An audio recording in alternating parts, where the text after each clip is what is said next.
everybody, and welcome back to JSMR. So today I am going to be doing a little bit of talking, along with some tapping of this book and discussing this book. This is quite an important book to me. It represents some of my studies in university, but it also, I think back to a time of actually when I bought it. So I want to describe a little bit about when I bought it and also why it was useful to me. I do have to apologize straight away because right now it is really stormy in the UK, especially where I live. So that's why I've had to close the curtains and use a normal light, because the natural lighting that I would usually prefer to use is far too unreliable to use. So I apologize, and if there is any loud wind or thunder, I will try my absolute best to edit it out. I'm getting a little bit better at editing, I think. I hope. Please tell me if you don't think I am. But yeah. So this book is called Roman Britain, and it's a very, very old book. I've only had it for maybe a few years, but it's way, way, way older than me. It's even older than my parents, and I'm pretty sure it's older than my grandparents, which is crazy that I own a book that was around when my great-grandparents hadn't even given birth to my grandparents, which is crazy. But that's not what I'm here to talk about. One thing that I do not like about this book, and it comes with its age, it stinks. It smells really bad. So I'm glad that you guys only have to look and listen to the sounds it makes, because the smell can be quite unappealing. So it's the bindings of this book, they're really old, and you can see along the edge here, the binding is actually fraying and coming undone. But for me, that kind of adds to the charm. Lots of the paper inside is really, really old, and previous owners have taped it together because it is just falling to pieces. But I love this book, and it was very, very useful for me in my studies, which I'll explain a little bit later on. But yeah, it does make some really, really nice noises.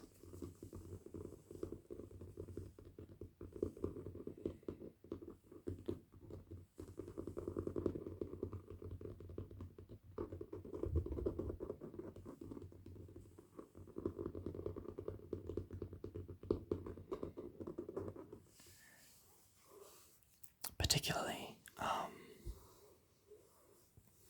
this kind of book just makes incredible noises, and I really, really love having hardback books like this that are really old.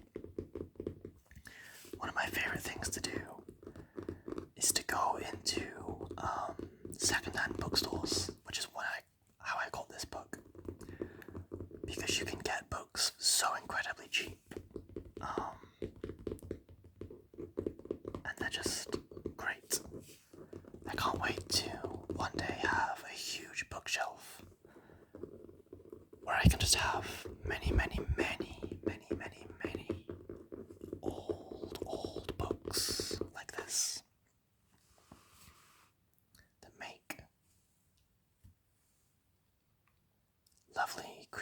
noises.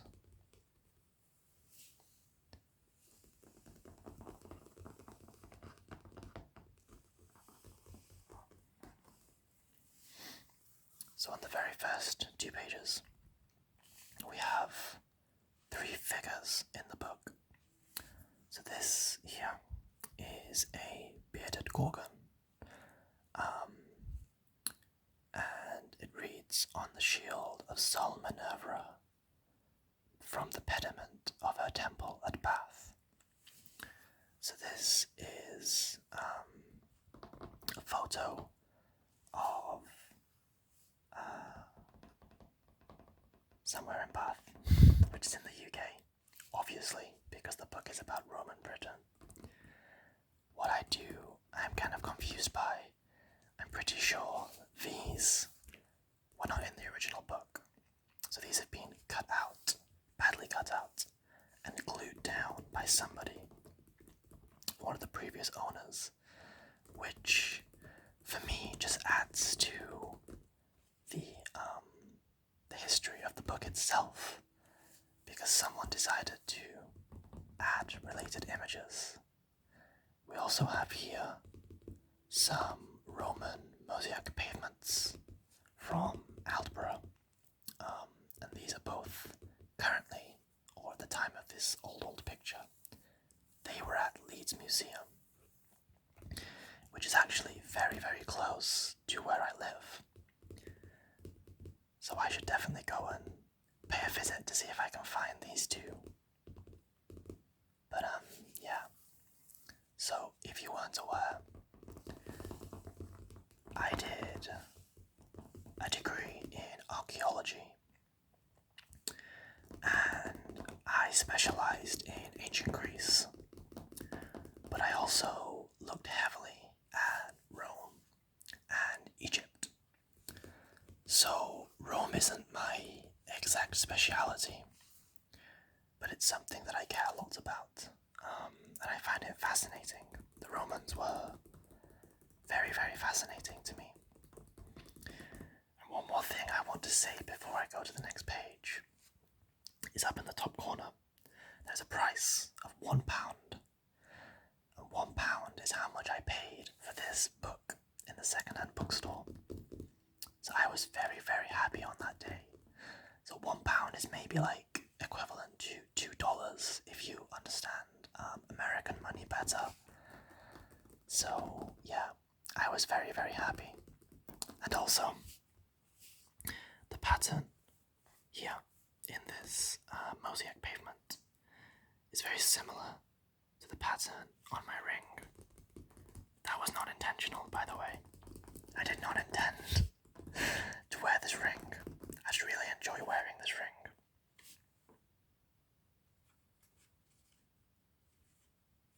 So Roman Britain.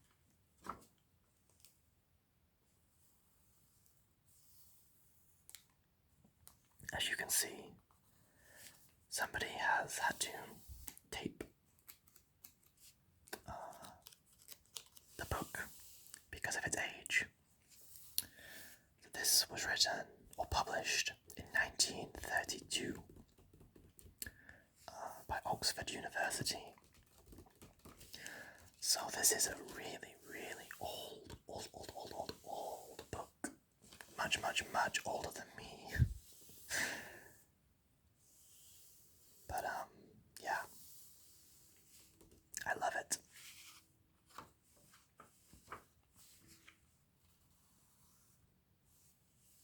So here we have the preface, which I'm actually going to read, because the preface is one of the reasons why I bought this book, because I felt that it would be very useful. The purpose of this book, when first it was written 9 years ago, was to provide a general sketch of Roman Britain, ignoring details of history and archaeology, and concentrating on the broadest and most characteristic features. The event has proved that something of the kind was, and still is, needed. Many books on Roman Britain have been written in the interval, but the demand for this appears to be undiminished, and therefore, at the invitation of the publishers, I have attempted to bring it up to date. So much has been learned about various aspects of Romano-British history in the last 9 years that it was found necessary to rewrite almost the entire book, with some increase of its bulk, and also to provide a number of new illustrations. But its scope and limitations are unchanged. Details of history and archaeology are avoided. Controversy is eschewed. Conclusions are stated whose evidence cannot be gone into. In short, the book aims at giving the general results of an attempt to estimate the nature and significance of Romano-British history, of civilization. The evidence on which these results are based consists almost entirely of great masses of archaeological detail, which is it impossible to quote page by page as the argument proceeds.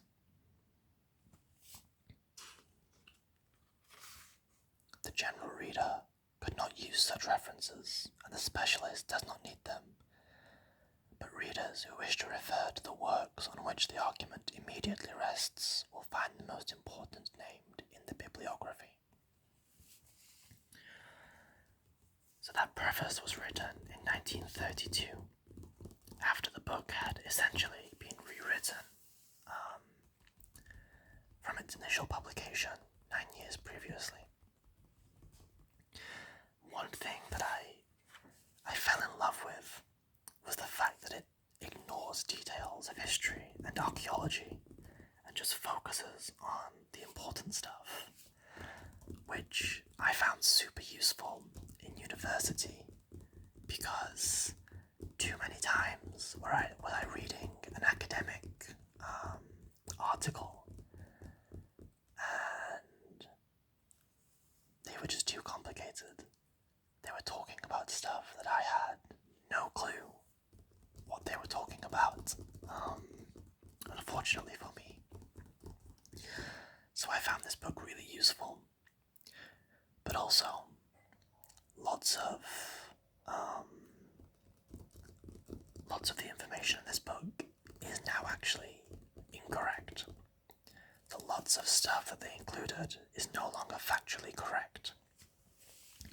So it was really useful for me to talk about the evolution of academia and how we have improved our knowledge base, not just for Roman Britain, but also the Roman civilization and history and archaeology in general. And that's something that I love about history and archaeology, the way that it can evolve and we learn new things and rediscover things that we thought were true are actually false.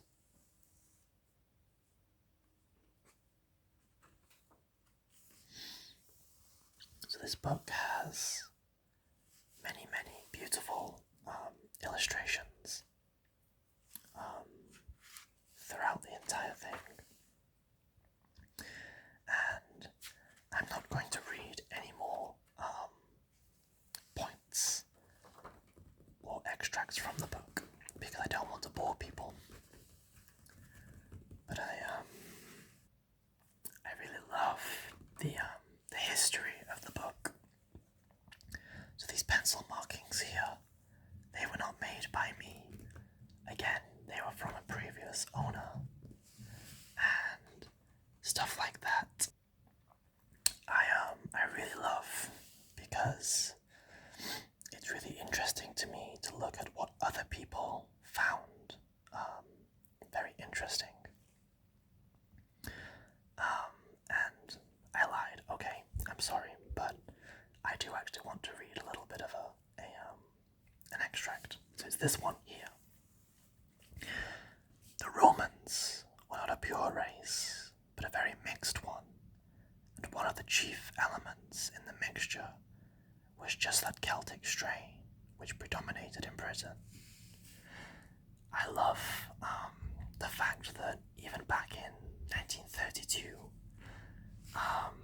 Collingwood was bluntly admitting the mixed heritage stuff like this, I think, is really important. Especially, we should really be talking about this more, especially with the world right now, where people are so focused on what it is to be British or American or French or Italian or whatever. We are all actually mixed. Very few people in the world are probably 100% indigenous to where they live. And it just shows that where you come from shouldn't affect who you are and your rights. But I'm not going to go into a whole talk about belonging, and yeah, that's not what this video is for.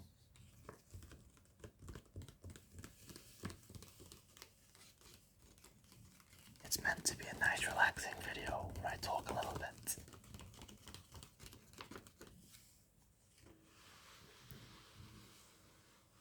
We actually have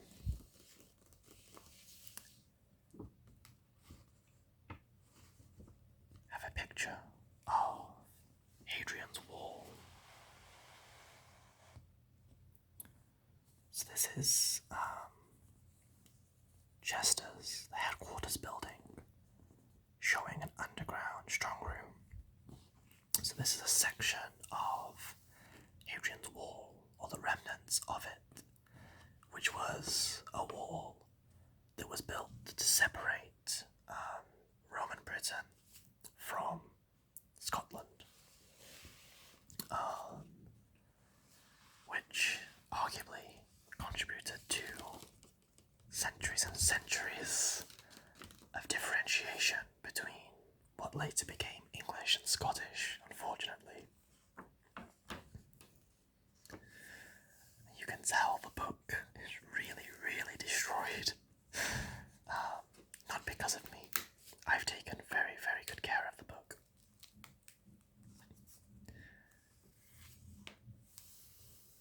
But it makes some lovely noises, I think, in its destroyed state. I do want to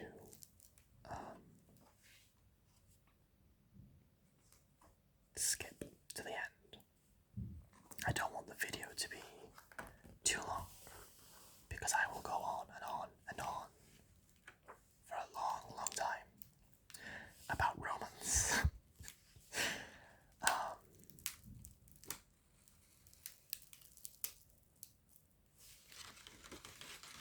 But there is a lovely, lovely map at the very end of the book.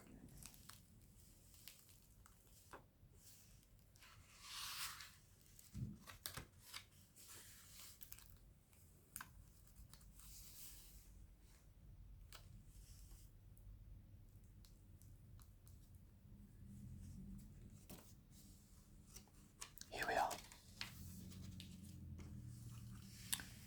So, I discovered after I bought this book that it has these maps at the end, which are, if I do say so myself, I love looking at them, and the sounds they make are really nice. So here, on the map, let me try to not rip the book. We have a map of Roman Britain, and I find this so interesting to look at, just because we have the original Roman names of many of these places, and also the paper makes really nice noises. But you can also see, so this dark green, all of this was dense woodland. So it's super interesting to me to look at how my home country possibly used to look with much, much, much more woodland. And this bit here, like the lighter green, this was all open woodland. So even where there's no dark green, there were lots of trees. And then when we have this grey, this is parts where there was land of over 1,000 foot. So lots of open land. But I love that most of the country was just woodland. Part of me wishes I could go back to see it myself. But, oh well. That's not possible. Not yet, anyway. And I'm definitely not going to talk about time travel. Not in this video. But, as I fold this map back up, I will be bringing the video to a close. So I hope that you have enjoyed this video. And I wanted to use this video as a tester for me reading some extracts to prove to myself that I am capable of reading. Because I would really love to do a video where I read Alice in Wonderland. Probably chapter by chapter. And I'm not sure yet, but I would really like it if I could do some artwork to accompany the video. So rather than having my face or the book open and you watch me turn pages. But I still need to think. So let me know if you guys have any preferences for how you would like me to go ahead with a reading video. And also if you would like me to do a reading video. If you think that I have a horrible whisper, and a particularly horrible whisper reading voice, as you've heard in this video, then please do tell me. Say, no, Jay, we do not want any reading videos from you. Please stop before you start. But yes, I hope this video has been good enough for you guys, and whether it's been relaxing, or if I'm sleeping to, no, not sleeping, if I'm talking to your sleeping subconscious right now. Yeah, I hope it was useful. So, bye everybody.